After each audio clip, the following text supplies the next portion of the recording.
Los derechos humanos protegen a quienes son agredidos por los poderes del Estado. En la Edad Media era absurdo plantearlos. No había derechos para los hombres. La figura del Cristo torturado justificó la tortura de Torquemada.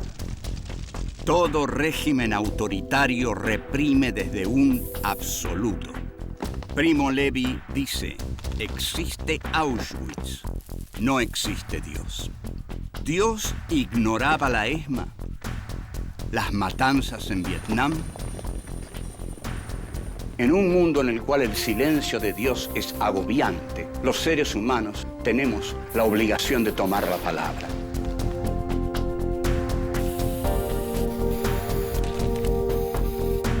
Filosofía aquí y ahora 5. Filosofía y derechos humanos. Encuentro 4. Colonialismo y violencia. 1. La pesada carga del hombre blanco. 2. Sangre y lodo. 3. La violencia colonial y el progreso. 4. ¿Existe la violencia legítima? 1.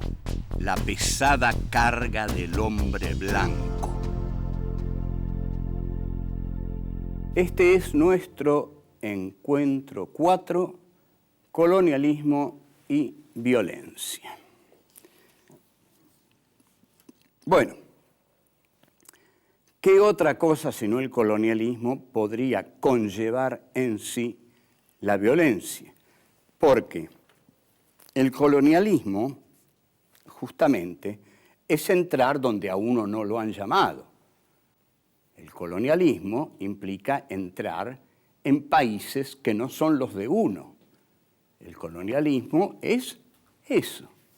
Entrar en países que uno quiere para sí, pero que no son suyos. Entonces, la violencia es un elemento casi insoslayable. A veces es cierto, los países colonialistas son bien recibidos, pero en general entran a sangre y fuego. El colonialismo moderno ha inventado categorías culturales para su empresa. Categorías culturales, es decir, cuando el colonialismo entra en un lugar, con él entra la cultura.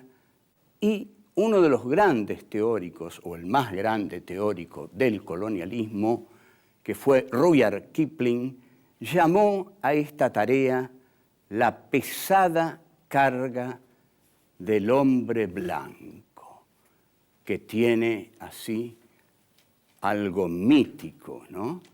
La pesada carga del hombre blanco es nada menos que la de civilizar al resto del mundo.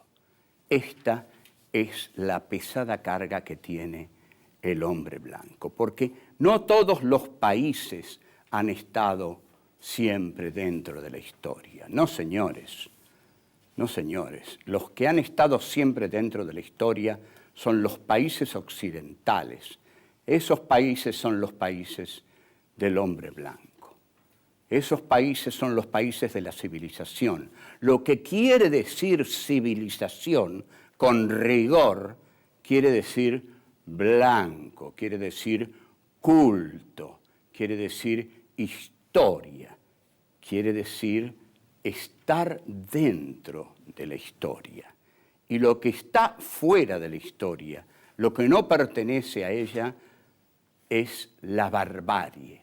Los países que están fuera de la historia, los que todavía no han sido colonizados por los países civilizados, son los países bárbaros. Entonces, el hombre civilizado tiene derecho a matar a un bárbaro porque el hombre bárbaro no es un hombre. No se es así nomás un hombre. Hay que hacerse un hombre. Un hombre no es una cosa de todos los días. Un hombre es lo que dice Rudyard Kipling en su célebre poema If.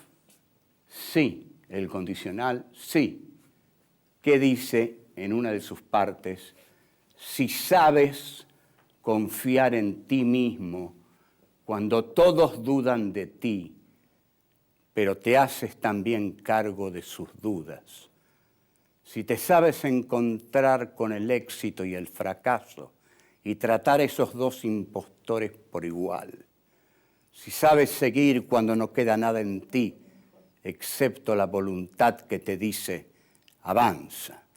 Si sabes llenar el inexorable minuto con el poderoso valor de 60 segundos. Tuya es la tierra y todas las cosas que hay en ella. Y lo que es más, será su nombre, hijo mío. Este es el poema del hombre imperialista. Uno se siente algo cuando lo lee y también se siente una basura, porque sabe que es muy difícil llegar a ser un hombre así. Este poema le hubiera gustado mucho a Friedrich Nietzsche y es un gran poema, tiene otras partes que dicen, si eres capaz de jugártelo todo en una sola mano, a cara o cruz, y perder y empezar de nuevo, como si nada. Bien, este tipo de hombre que describe Kipling es un hombre muy especial.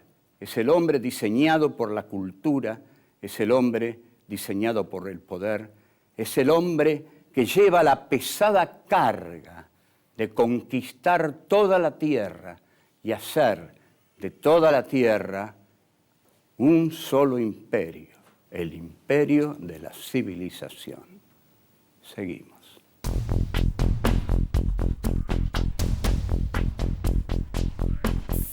Dos, sangre y lodo. El colonialismo fue el proceso más violento de la historia del hombre. El colonialismo empieza para nosotros, el colonialismo capitalista, empieza en 1492, cuando Colón llega a América Latina y sigue desarrollándose a partir de ahí. Es un proceso tan violento que en esa primera aventura colonial nosotros podríamos decir que fueron arrasados todos los pueblos originarios de América Latina. No hablemos de derechos humanos. ¿Qué derechos humanos? Nadie pensaba en derechos humanos. No había derechos humanos. Había ambición de oro, ambición de riquezas. Y sobre todo, los indios no eran humanos, no tenían corazón, no tenían nada, porque simplemente el Evangelio no los cubría. La cruz no los evangelizaba, no les daba un alma, no tenían alma. Entonces se los barría como a basura. Entonces, luego, a todos los demás pueblos que el colonialismo habrá de arrasar, a los pieles rojas, a los negros en el África, a los asiáticos, a los indios, las masacres infinitas que se harán hasta que, y se seguirán haciendo, hasta que Inglaterra se va consolidando en el siglo XIX como la nación industrialista y capitalista del mundo. Esta es lo que Marx llama acumulación originaria del capital. La acumulación originaria del capital, y que Marx, capítulo 24 del Capital, va a decir que el capital viene al mundo chorreando sangre y lodo. Sí, por supuesto, el capital viene al mundo chorreando sangre y lodo. Bueno, es así, no hay derechos humanos. Los conquistadores, los que buscan el capital iniciático no se detienen en esto. Marx dice que hay una historia ingenua, lo dice en el capítulo 24 del Capital, que dice que había una pandilla de vagos que no hacían nada, y había, según el capitalismo, y había unos muchachos muy trabajadores, y bueno, y que esos hicieron un capitalismo, un capital, y contrataron a los otros, y bueno, los llevaron a las fábricas. Pero lo cierto es que la explotación de todas las regiones se tradujo en una explotación y en un traslado del oro de América Latina, que se llevó fundamentalmente a Gran Bretaña, porque los piratas de Inglaterra lo derivaron justamente a Inglaterra.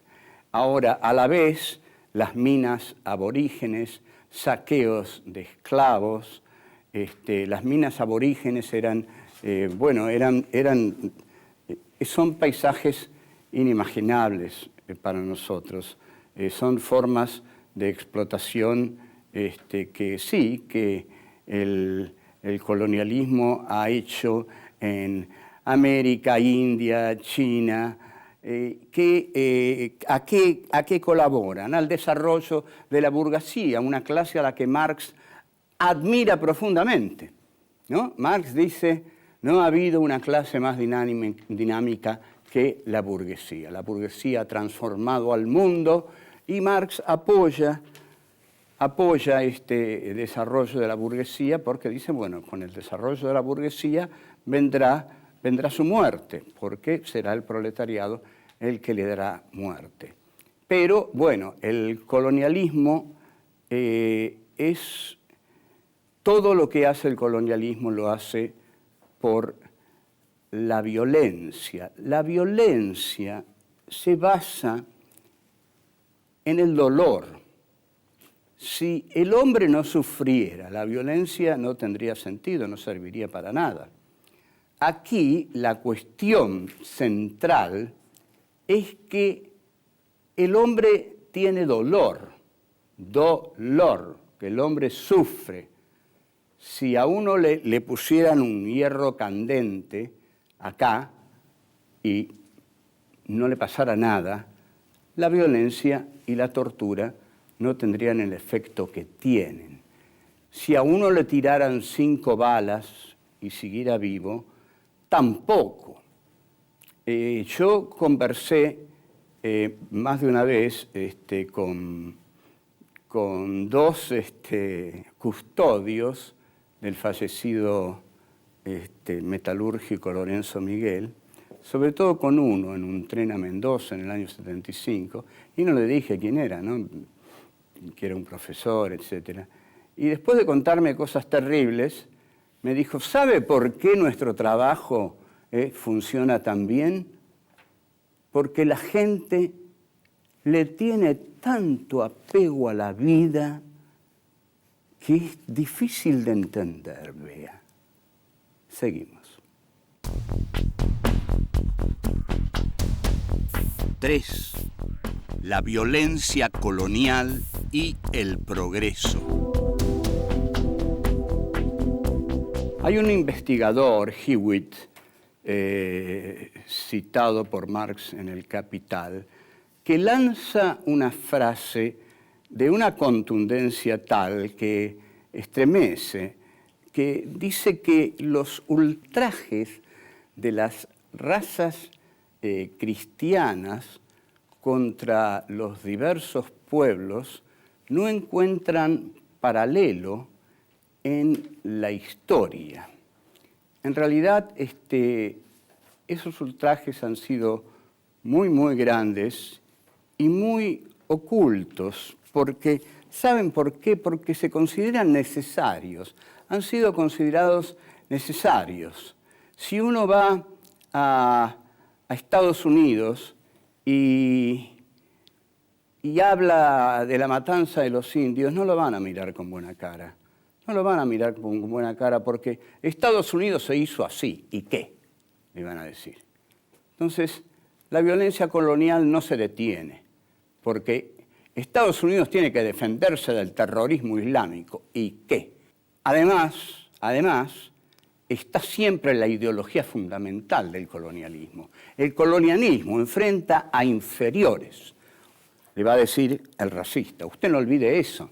Nosotros enfrentamos a seres inferiores, no enfrentamos a iguales. Y cuando entramos en un país, entramos para enseñarle a ese país lo que ese país debe aprender. Y si nosotros no entramos, no lo va a aprender. Entonces, nuestra tarea es la de la pesada carga del hombre blanco. ¿O usted no leyó a Rudyard Kipling, mi amigo? Sí, claro que leía. Bueno, esa es la tarea, la pesada carga del hombre blanco. Repasemos este concepto, porque este es el concepto del hombre colonialista.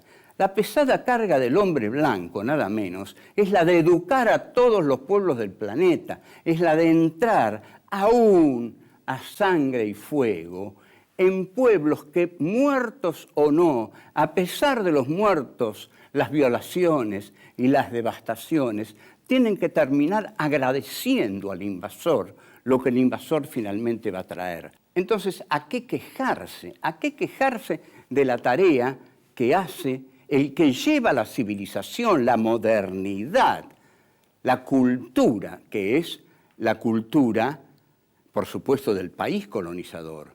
Si van a aprender a hablar en inglés, chicos, no se dan cuenta. Entonces, ¿qué es lo que lleva el colonialismo? Lleva una filosofía de la superación. Ustedes van a superarse. Hay una superación espiritual, una superación cultural, entran en la línea del progreso, entran en el tren de la historia. ¿Qué más quieren que les traigamos? Y van a aprender a hablar en inglés. Buena. Bueno, y así aparece la figura del cipayo. El cipayo es el que adhiere a la dominación del británico. El cipayo ustedes los conocen, si además han hecho películas totalmente ofensivas contra los pueblos que han conquistado, pero muy divertidas. ¿Quién no vio Gunga Din, por ejemplo? Y si no vio Gunga Din, vio La fiesta inolvidable y lo vio a Peter Sellers. ¿Quién no vio a Peter Sellers tocando la trompeta? ¿Quién no vio a Peter Sellers tratando de atarse la sandalia y apoya el pie sobre la bomba? Estalla el fuerte y el director queda con la mano en alto mientras estalla el fuerte. Es decir, a lo largo del tiempo, los mismos colonialistas se burlan del colonialismo y de los colonizados y de todo eso, pero la rebelión y la sangre siempre están esperando. Volvemos.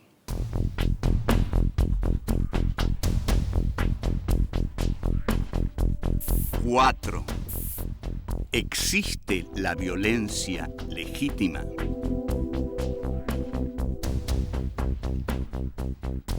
La pregunta acerca de si hay una violencia legítima pareciera absurda, porque preguntar si hay una violencia legítima en un mundo en el que se mata a cada segundo es como preguntarse si hay arena en el desierto.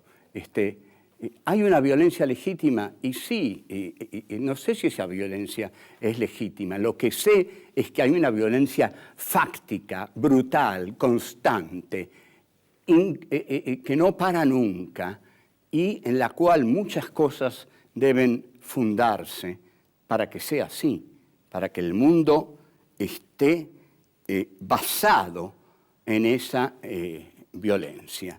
Esa violencia es de todo tipo, es individual, es social, es política. Ahora, la única que podríamos encontrar nosotros, que estamos deliberadamente contra la violencia, que damos este curso sobre los derechos humanos, porque queremos que no se mate ni a los hombres, ni a las mujeres, ni a los niños, porque estamos con la Declaración de los Derechos humanos, porque creemos que la historia no tendrá ningún sentido moral ni avanzará legítimamente hacia ninguna parte mientras se justifique la violencia. Sin embargo, estamos azorados ante este avance de la historia con la violencia. Entonces, ¿qué podemos decir? La violencia es legítima, podríamos decir, cuando un pueblo sometido se levanta contra otro. Bueno, la violencia de nuestros próceres de Mayo, la violencia del pueblo argelino, la violencia de los vietnamitas y la violencia de hoy en Irak. Es una violencia legítima porque la violencia del colonialismo de Estados Unidos vuelve legítima la violencia de los guerrilleros iraquíes. No los estaban esperando ni querían que fueran ahí. ¿Qué hacen ahí? Si se van, esa gente no va a matar a nadie. Están matando porque los norteamericanos han ido ahí. Entonces, ellos son los que están despertando la violencia. Ahora, también la violencia está en la desigualdad del capitalismo. Ojo, ya no hay comunismo, pero el capitalismo, la esencial, profunda, abismal desigualdad del capitalismo es violencia, es expulsión de la sociedad civil, es marginación, es arrojo a la desesperación. Entonces, el imperio, ¿qué hace? Los países opulentos, las ciudades opulentas, ¿qué hacen? Levantan muros.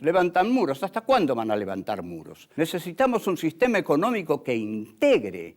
Basta de este sistema económico que es imposible, que no integra a nadie, porque es un sistema económico basado en la especulación del dinero y no en la productividad de la burguesía del verdadero capitalismo smithiano del siglo XIX. El colonialismo es lo más despiadado que hay, porque el territorio que invade, el colonialista considera que está poblado de inferiores, entonces los mata a todos. Pero hoy los de las ciudades y los países opulentos consideran que los inmigrantes que vienen a pedir trabajo, comida, abrigo, calor a los países poderosos también son inferiores, también porque pertenecen a países inferiores, pertenecen a geografías inferiores, porque el mundo cada vez más se estrecha y este mundo cada vez se estrecha más. Este mundo cada vez es de menos, cada vez es de menos gente y cada vez tiene más marginados. Entre tanto, y hablando del colonialismo, nuestro país padece una situación de injuria colonialista. Las Islas Malvinas, llamadas por el colonialismo las Falklands. Las Malvinas, esas islas son una injuria para nosotros y para el sistema jurídico internacional. Tomadas en tiempo de rosas ilegalmente, son ilegalmente mantenidas. Fueron ganadas de nuevo en una guerra contra una junta criminal detestada ante todo por los argentinos, o por muchísimos de ellos. Esa guerra irresponsable que llevó adelante esa junta mató a muchísimos jóvenes argentinos. Pero nosotros, todos, queremos que la batalla sea una batalla judicial, valiente y osada, porque lo judicial también puede ser valiente y osado. Y en esa tarea vamos a seguir.